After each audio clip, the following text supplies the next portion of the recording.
faut que tu prophétises encore sur un grand nombre de peuples et de nations et de langues et de rois. Apocalypse 10, verset 11. ASJH 1889 du Cap Haïtien.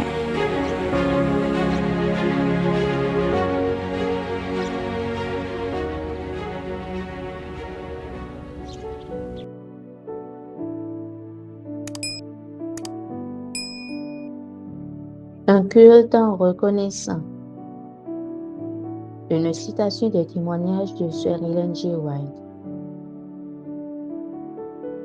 Hébreux 12, verset 28. C'est pourquoi, nous recevant un royaume inébranlable, montrons notre reconnaissance en rendant à Dieu un culte qui lui soit agréable, avec piété et avec crainte. Il y a une irrévérence croissante à l'égard de notre Créateur, un mépris croissant pour sa grandeur, pour sa majesté. Cependant, Dieu nous parle en ces derniers jours. Nous entendons sa voix dans la tempête, dans le roulement du tonnerre. On nous parle des secousses sismiques qu'il permet, des inondations, des éléments destructeurs qui balaient tout devant eux. Que les chrétiens qui vivent à notre époque si grave observent les commandements de Dieu, se gardent d'avoir tendance à perdre l'esprit de révérence et de crainte à l'égard de l'Éternel. Les Saintes Écritures enseignent aux hommes de quelle manière on doit s'approcher du Créateur, avec humilité, avec une crainte mêlée de ferveur et par la foi dans le divin médiateur. Que l'homme se prosterne devant Dieu quand il l'implore, qu'il ait l'attitude d'un sujet qui demande grâce, d'un suppliant au pied du trône de la miséricorde. Ainsi, il témoignera qu'il soumet à son Créateur toute son âme, tout son corps et toute sa pensée. Nous avons le devoir de nous agenouiller devant Dieu quand nous l'implorons en public et dans notre vie privée. Jésus, notre modèle, s'agenouilla et pria. Il est dit de ses disciples qu'eux aussi s'agenouillèrent et prièrent. Étienne s'agenouilla. Paul déclare « Je fléchis les genoux devant le Père » Éphésiens 3, verset 14. En confessant les péchés d'Israël en présence de l'Éternel, Esdras s'agenouilla.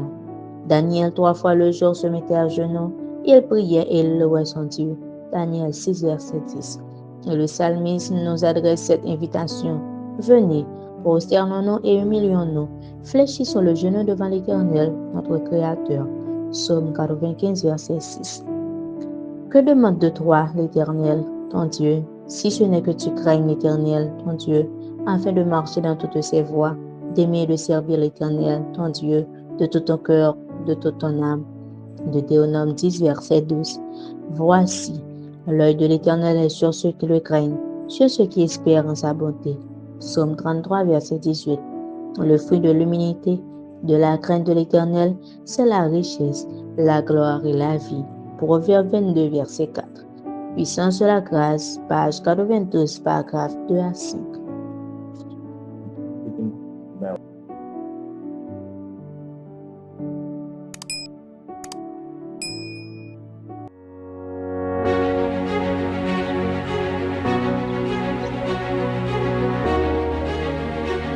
Il faut que tu prophétises encore sur un grand nombre de peuples et de nations et de langues et de rois.